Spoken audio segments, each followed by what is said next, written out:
Hello guys, welcome. Collective reading tayo ngayon. Tanong natin kung ano yung situation mo at ano yung situation ng person mo. Ano yung naiisip mo sa kanya at anong naiisip nito sa'yo. Okay? So, be open-minded po ha. Hindi po halos lahat makaresonate.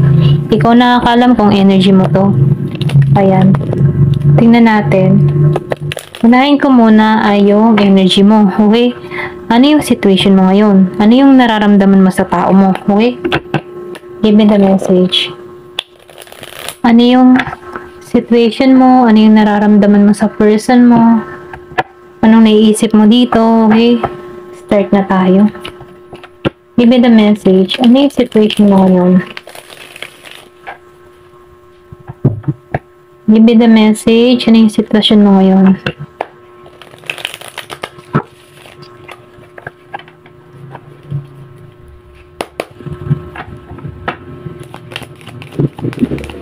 Give me the message. Ano yung situation mo ngayon? Excuse me po. King of Swords. Okay. Meron ditong Gemini, Aquarius, and Libra. So, ikaw, nakikitaan ko dito, no? Ang laki ng pinagbago mo. Okay? Lalo na sa pag-iisip mo about sa person mo. Okay? Nagiging ka ng matalas. Nagiging ka ng mabusisi. Nagiging ka ng maingat. Okay? Logic kang mag-isip. Kumbaga, no? Nagiging kang matapang. Nabalik mo yung confident mo dito sa King of Swords. Then, nabibig ko dito, no? Marami kang pinagbago dahil sa person mo. Kumbaga, andun pa rin yung sakit, alaala ng nakaraan sa'yo, kung bakit nagiging kang matalas. Okay? Ito lang napipil ko. Kumbaga, no, para kang espada na kaya mong hiwain once na may nagkamali sa'yo. Ito lang yung nakikita ko sa'yo. Meron ditong Four of Wands. Pero ganun pa man, ano, yung iba sa inyo, umaasa pa rin dito. Meron ditong Aries, Leo, Sagittarius. Umaasa ka pa rin dito na balang araw, magkitang muli kayo, okay? Or pwede rin sabihin na yung iba sa inyo, nagpaplano, nakitain yung person niya dito, okay? Ito lang yung napipil ko. Meron ditong pagkikitang muli na magaganap dito sa Four of Wands. Kung madalas mo makita yung 222, 1111, calling to, or pwede rin sabihin, minamanifest mo tong tao mo, or pwede rin ikaw yung minamanifest ng tao na to, okay? Meron ditong ikakasal, may proposal na parating, ito lang yung nakikita ko. May celebration, event, kumbaga no, nakita niya ng tao nito, or naramdaman ng tao nito, na ikaw yung kaligayahan niya, or pwede rin sabihin, ito yung nararamdaman mo sa person mo, siya yung kaligayahan ko, siya yung gusto kong mangyari, patungo sa akin. Kung magano minamanifest mo to, ito lang yung nakikita ko. Yung iba sa inyo ha, give me the message. Ano yung nararamdaman mo? Oh, Ace of Wands. Gusto mo ng bagong simula sa tao mo, okay? Ito lang yung nakikita ko. Yung iba, nagiging kang matapang, nagiging kang kumpiyansa, nagiging kang confident. Okay, kinat mo to. Nagiging kang logic sa sitwasyon, ina-analyze mo maigi. And then yung iba naman, gusto pa rin makipagkita sa person nila. Gusto nito na yung matipo na magkaayos pa, okay? Then dito sa Ace of Wands, gusto mo ng new beginning. Kumbaga, handa ka pa rin tanggapin tong tao mo. Handa ka pa rin patawarin ito. Ito lang yung nakikita ko. Piliin niyo yung energy niyo ha, kasi hindi halos lahat may gusto pa rin sa person nila. Hindi halos lahat okay, hindi halos lahat okay. So, nabibili ko dito, yung iba ayaw, yung iba dito gusto pa, okay? Give me the message. Kumbaga, gusto pa ng renewal. Ayan. Ano yung nararamdaman mo pa sa person mo? Give me the message. Ano yung nararamdaman mo sa person mo? Judgment. Yung iba, hinuhusgahan yung person niya. Pero ganun pa man, ano, yung pag-judge mo dito, depende sa kanyang kinikilos, okay? Kaya ka nagiging matalino dito sa King of Swords, binabalanse mo yung sitwasyon kung paano mo husgahan tong tao na to. Pero ganun pa man, ano, calling to sa'yo. Yung iba sa inyo, religyosa, ito na yung nakikita ko.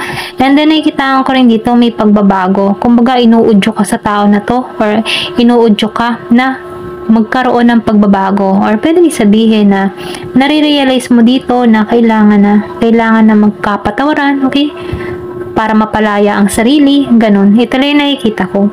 So, meron ditong 2 of Wands reverse. So, nakikita ko dito may pagkilos eh. Meron dito magta-travel.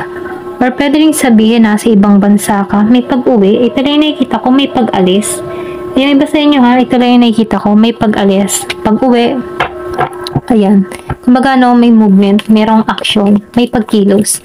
Give me the message, ano pa yung mensahe. Meron ditong Aries, Leo, Sagittarius. Lakas yung fire sign and air sign. Meron itong the sun. So, nakikita ko rito, happiness mo tong tao mo. Yung iba sa inyo, no, umaasa, humihiling, paragang minamanifest mo dito na, Lord, siya pa rin yung gusto ko na makasama dito. Okay? Hinihiling mo to eh. Madalas mo makita yung 11-11. Meron ditong pag-asa na parating sa'yo. Okay? Meron ditong kikilos sa'yo. Or pwede rin sabihin ikaw, meron ka nang gagawin dito. Ito lang yung nakikita ko. Kung isa ka man lalaki, no, meron ka ditong hinihiling. Give me the message. Kumbaga nakikita mo yung tao mo na siya pa rin yung happiness mo. Umaasa ka pa rin. Nagbabaka sakali ka pa rin. Okay? Pero yung iba naman sa inyo, lalo-lalo ng Gemini, Aquarius, and Libra, nagiging kang matalas. Okay? Logic. Kumbaga, andyan pa rin yung sandata mo. Handa ka pa rin tagain yung person mo. Ito lang yung nakikita ko sa'yo. Ooh, 3 of Swords, reverse. So, nakita ko dito, nag-healing ka na dito eh. Yung iba sa inyo, may healing na nagganap. Kumbaga, no, yung iba sa inyo, maybe matindi yung ginawa dito sa King of Swords and 3 of Swords. Kaya nagiging kang logic eh. Hindi ka basta-basta nagiging malambot yung puso. Ito lang yung nakikita ko kasi nabangon mo muli yung sarili mo dito sa King of Swords and 3 of Swords. So, nawiwil ko dito, kaya ka nagiging matalas sa pag-iisip, nagkaroon ng transformation sa'yo, sinusunod mo dito yung gabay mo, yung intuition mo, and then may message calling to sa'yo. Okay, kung bakit nagiging kang matibay. Kumbaga, no, nafe-feel ko dito na pagbangon sa sarili mo, yung solid foundation mo para sa sarili mo, andun katatag. Ayan. And then, nakikita ko rin dito, nag-healing ka na kasi dito. Ito lang yung nakikita ko, no. Yung iba sa inyo, nag-healing na. Give me the message. Ano pa yung mensahe? Queen of Cups reverse. So, yung iba naman sa inyo, Scorpio, Cancer, and Pisces. Yung mga tipo nawalan ka na ng pagmamahal sa tao na ito. Okay? Or pwede rin sabihin, meron ka ditong tingin sa tao mo na hindi dapat mahalin. Okay? Kasi sabihin natin na wala siyang disiplina, hindi siya marunong sa kanyang responsibilidad sa'yo, okay? Magano negative lang yung tingin mo. Or pwede rin sabihin na hindi mo nakikitaan ng pagmamahal tong tao na to, nawalan ka na ng amor dito. Ganon ka dito sa Queen of Cups. Ito lang yung napipili ko sa'yo. Give me the message. Ano pa yung mensahe? Ano pa yung nararamdaman mo sa tao mo? Okay? Kung tutungo to, oh, the Hierophant, yung iba umaasa, ipinagpapasa Diyos na lamang. Okay?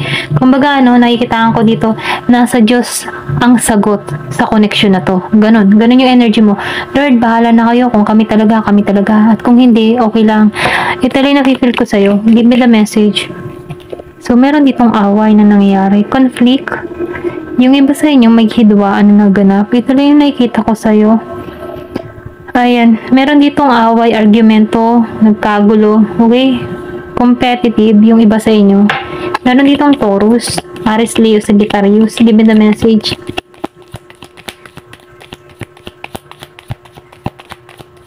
Pwede rin inaway mo tong tao mo. Ano pa yung nararamdaman mo? Oh, meron ditong 7 of Wands. Nararamdaman mo, no, masyado kang grounded. Masyado kang maingat sa sarili mo. Handa kang makipagdigma dito. Ito lang nakita ko. Yung bandi po once na nakita ko to, yari siya sa akin. Huwag siyang magpapakita sa akin. At talagang siya ihahamblusin ko. Ganon. Ito lang yung nafe-feel ko sa'yo. Okay? So, tingnan natin kung ano naman yung nararamdaman ng tao mo sa'yo. Maybe the message. Ano yung nararamdaman ng tao mo sa'yo? Ano yung nararamdaman ng person mo sa'yo? Okay, once na naiisip ka ng tao mo. Ano yung mga plano niya? Anong hakbang niya? Okay? Meron pa ba siyang nararamdaman sa'yo o wala na? Okay? Tingnan natin. Give me the message. Ano yung nararamdaman ng person mo sa'yo?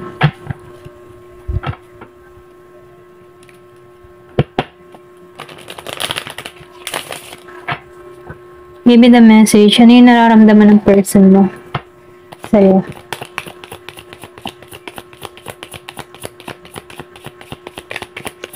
Ano yung nararamdaman ng person mo sa'yo?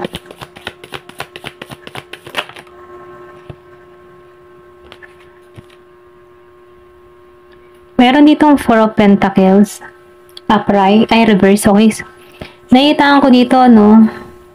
Yung iba sa inyo, yung person mo, wala nang control sa'yo, okay? Kumbaga, no, meron ditong Virgo, Capricorn, Taurus. Nagitong, meron kang person na mapagbigay, okay? Mapagbigay siya, hindi siya madamot sa'yo. Yung iba, no, hindi halos lahat. Kumbaga, pinagtuunan ka nito ng pansin. At gusto na nitong i-let go yung kanyang mga nararamdaman. Kumbaga, gusto na nitong tapusin na yung hidwaan yung dalawa dito, okay? Gusto nitong maging mapagbigay na sa'yo. Kaya lang, hindi kanya na-control dito eh. Kung ano yung mga iniisip mo, kung ano yung mga plano mo, ito lang yung nakifeel ko sa person mo. Pero gusto niyang maging mabuti sa'yo, gusto niyang magbigay. Ayan. Meron ditong Justice Reverse. And then yung iba naman sa inyo, hindi naging pata sa'yo yung person mo, okay? Kumbaga, no, yung bang tipo na ang energy mo dito sa tao na to, kumuta na to sa akin ha. Ganon, kumuta na siya ng mga kanyang katarantaduhan sa akin ha. Yung kumbaga, no, kung meron ka ditong tao na hindi naging tapat sa'yo, kumbaga kutang-kuta na to, ito lang na-feel ko. And then nakikitaan ko rin dito, no, yung person mo dito, ang tingin sa inyo, yung iba ha, hindi ka tapat, okay? Meron ka ditong tao na tingin sa'yo hindi ka tapat. Kung itong person mo, ang niloko mo, okay? Kumbaga itong tao na ito, ganun kanya tingnan, hindi ka tapat. Hindi to halos lahat ha, ito lang na-feel ko. Ang iniisip ng person mo dito, hindi ka tapat. Hindi ka tapat sa iyong nararamdaman, okay? Sa mga sinasabi mo. Or pwede rin sabihin meron tong nahuli sa'yo. Okay? Kasi hindi naman halos lahat ng person mo or person niya dito, ay tapat. So, piliin nyo na lang kung energy nyo to.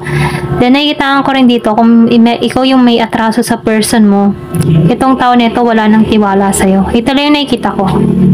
Then dito, no, sa The Hierophant Reverse, makita mo, The Hierophant upright, then lumabas to ng reverse. Meron ka ditong tao na nagre-rebelde, okay? Or pwede rin sabihin tingin ng tao nito sa'yo, nagre-rebelde ka sa kanya, okay?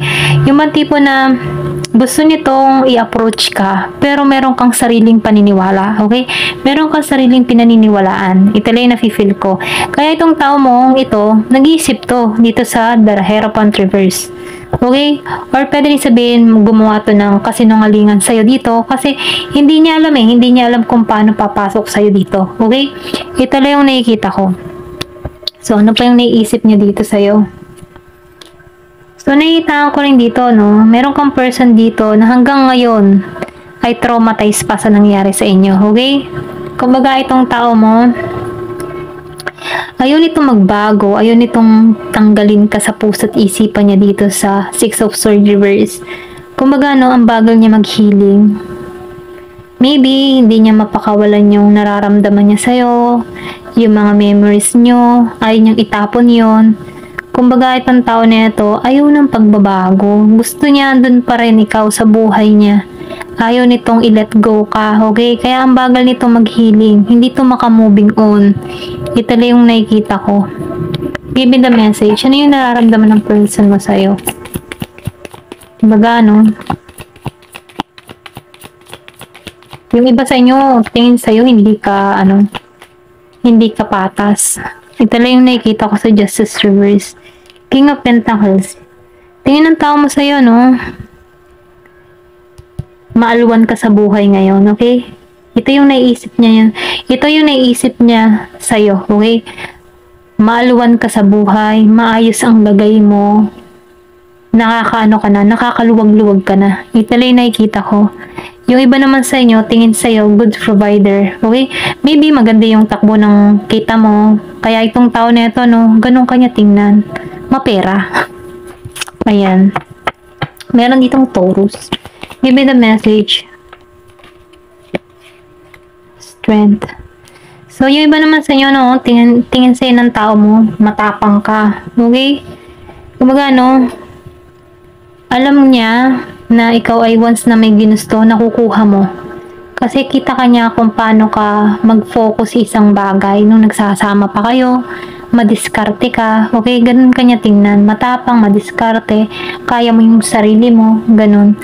Kumbaga, no, may paghanga pa rin tong tao na to sa'yo. And then, nakikitaan ko rin dito, no, na itong tao mo, no, masaya siya. Masaya siya sa'yo nung magkasama kayo dito. Ito lang yung nakikita ko. Yung bang tipo na kahit meron tong, kung ikaw yung tipo na meron kang ginagawa ditong kamaldatihan, nakikitaan ko dito na gusto niya yung pagiging mong matapang, yung pagmamaldita mo. Ito lang yung nafe-feel ko. Okay? Ito yung namimiss niya sa'yo. Yung pagiging mong maldita sa kanya. Pagiging mong masungit. Maybe inaasar ka pa nito, tao na to. Ito lang yung nafe-feel ko. Miss niya yun, yung tapang mo. Okay? Meron ditong the world. So, nakikita ko rin dito, no? Meron ditong magtatagumpay. Gusto niya magtagumpay dito. Or pwede rin sabihin, tingin niya na nagtatagumpay ka na sa mga pangarap mo, na-achieve mo na yung mga pangarap mo. Ganon kanya tingnan, okay? And then, nakikita ko rin dito na itong tao mo, no? Nakikita niya na may potential ka na maging success sa lahat ng bagay. Ito na yung nakikita ko. Kumbaga, no, positive lang yung tingin sa'yo ng tao mo dito. Meron ditong Leo, Gemini, Aquarius, and Libra, Virgo, Capricorn, Taurus. Kaya lang, yung iba naman sa inyo, tingin sa'yo dito ng tao mo, yun, hindi tapat. Maybe meron kang ginawang kasinungalingan sa tao mo, kaya ganun kanya tingnan. Kung ikaw yung may atraso sa tao mo, ganun kanya tingnan. Ayun, masyado kanyang ginajudge ngayon. Meron ditong death. So, meron ka ditong tao na gusto ng new beginning sa'yo, okay? Gusto nun yung pagbabago, gusto niya na magsimula muli kayo. Ganon kanya tingnan. Ito lang yung nakikita ko. Mahal ka pa rin ito, kaya gusto nito na magsimula kayo dito. Meron ditong Year of the Horse. Ayan. Ayun.